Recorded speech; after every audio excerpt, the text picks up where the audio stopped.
Bienvenidos a su programa El Pulso Vascular, con el Dr. Eleazar Partida, destacado especialista en angiología, quien nos compartirá valiosa información sobre su especialidad.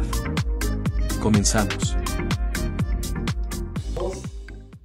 Hola, nuevamente les saludo para presentar un tema más sobre el pulso vascular y en esta ocasión hablar de un tema muy importante, sobre todo una de las complicaciones más temidas dentro de los trastornos circulatorios. Me refiero a lo que es la gangrena. La gangrena la podemos describir como una zona de tejido muerto, ¿sí? En la piel, en los músculos, generalmente ocasionada por la pérdida de la circulación en el área que está afectada. Existen diversos tipos de gangrena. Digamos que entre las más frecuentes o la más común podemos encontrar lo que es la gangrena seca, que se caracteriza además por ser encontrarse ausencia de tejidos húmedos, es decir, es una momificación de la parte que está afectada. Esa sería un tipo de gangrena. Sin embargo, tenemos otro tipo de gangrena que también es sumamente frecuente, la gangrena húmeda. Es, digamos, la contraparte de la anteriormente mencionada. Además de las zonas muertas de tejido, por la misma razón, incluso la falta de llegada de torrente sanguíneo con la resultado de la muerte de esos tejidos.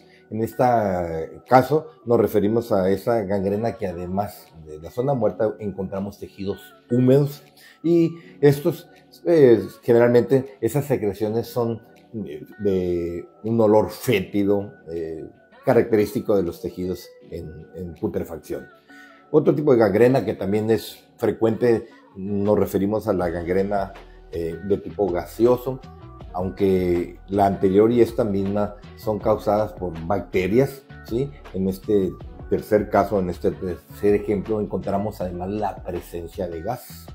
Las gangrenas pueden situarse a nivel exterior del cuerpo, como sería en la mayoría de los casos en las extremidades inferiores, las partes más distales a donde el corazón tiene que hacer llegar la sangre. En cualesquiera de los tres casos que estoy mencionando, aunque existen otros, siempre la característica principal va a ser esa zona muerta, ausencia de pulsaciones, ausencia de flujo circulatorio y con otras características importantes como son el dolor, la presencia de dolor, sobre todo cuando en un inicio la pérdida de circulación, el primer aviso puede llegar a ser precisamente el dolor.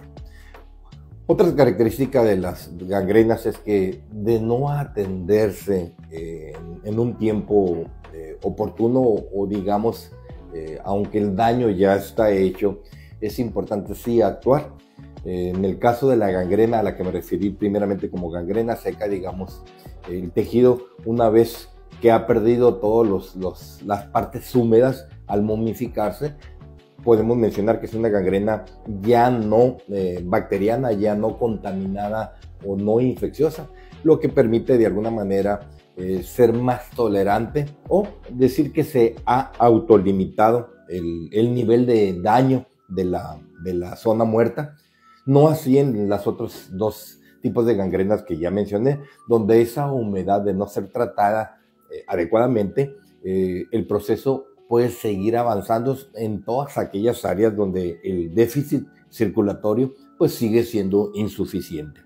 Aquí es muy importante que la persona que de alguna manera, como regla general, sobre todo, estará presente la diabetes como uno de los componentes principales, aunque hay otras razones para la presencia de la gangrena, como sería también heridas infectadas, heridas o lesiones en los miembros inferiores mayormente por falta de circulación, es decir, la persona no necesariamente tiene que ser diabética, pero la diabetes sería sin duda alguna un agravante más. Pero en aquellas personas, por poner un ejemplo, fumadoras crónicas, donde al igual que la diabetes, el interior de la arteria se va obstruyendo, va disminuyendo el calibre del flujo sanguíneo, es decir, la arteria pierde calibre y la cantidad que debiera recibir las partes afectadas, muy disminuida, ocasiona también como característica o puede ocasionar la presencia de gangrena de las cualesquiera de los tres tipos.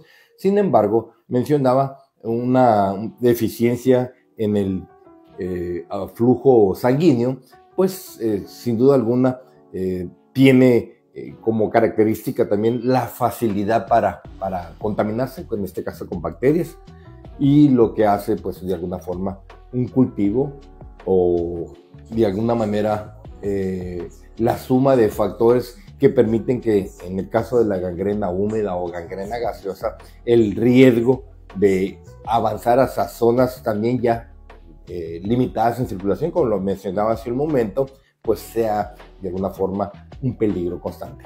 La importancia de atenderse en este punto es sumamente vital por el hecho de que se requiere de tratamiento inmediato. En la mayoría de los casos se utilizarán antibióticos, en ocasiones dependiendo del sitio de la presencia de la gangrena se requerirá sin duda alguna hospitalización. Aquí, como mencionaba, la diabetes será un componente, pero también el cigarro, el mal control de la presión, el estado de alguna forma de defensas del organismo también influye en el resultado de lo que se está presentando, y por supuesto el actuar rápido sin duda alguna es lo más importante. Debo aclarar que cuando hablamos del término de gangrena en cualesquiera de las tres características a las que me he referido, aunque hay otras categorías de gangrena, en el caso de ellos, al estar hablando de una zona muerta, el tratamiento sin duda, el definitivo, habrá de ser la amputación de la zona ya afectada. Pero es importante mencionar que para llegar a este punto tuvo que haber sin duda muchos estados de alerta que debieron de estarle informando a la persona que está padeciendo en este momento el problema, avisos que sin duda alguna de verse atendido oportunamente estarían evitando las complicaciones como sería la amputación.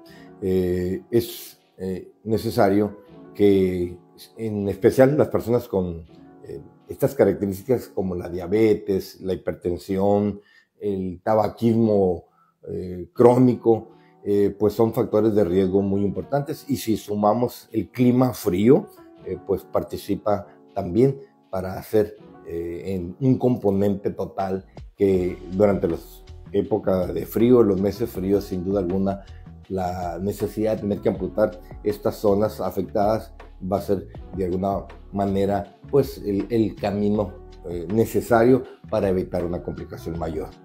Es importante y quiero mencionar que el médico que en primer lugar debiera, sin duda alguna, después de haber consultado a su médico familiar, debiera ser el angiólogo cirujano vascular, porque mediante los estudios que él sabrá ordenarles, de alguna manera nos obtendremos información para determinar que el nivel que se requiere para amputar la zona afectada sea necesariamente el definitivo.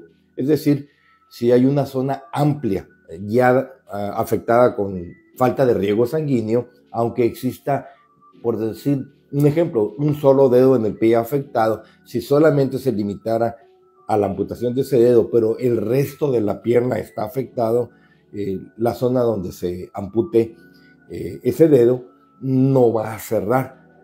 De ahí la importancia de que la determinación del nivel de amputación previo, estudios que se realizan para determinar el nivel de afectación, pues esté a cargo sin duda alguna de parte del angiólogo, y eso es muy importante sobre todo para evitar o tener que estar reamputando las zonas ya afectadas, o si no se tiene el nivel adecuado del daño ya presente, pues tener que amputar una zona por arriba de lo necesario. Es decir, con mucha frecuencia se amputan piernas a nivel por encima de la rodilla, ¿sí? Cuando realmente se podría haber evitado eso.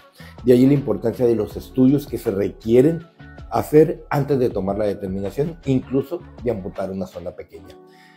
Con este tema, sin duda alguna, podemos seguir ampliándolo, pero creo que aquí lo más importante es la prevención, sobre todo la atención oportuna, los cuidados elementales para evitar este tipo de complicaciones. Fumadores, hipertensos, diabéticos, sin duda alguna son las personas más expuestas y en especial durante los climas fríos. Con esto dejo el tema abierto para seguirlo ampliando en futuras conversaciones con ustedes. Con esto termino el tema y quiero recordarles que no se les olvide dar like a su programa, El Pulso Vascular. Adiós. Esto fue su programa El Pulso Vascular. Con el Dr. Eleazar Partida, nos vemos en el siguiente programa. Dale like y comparte.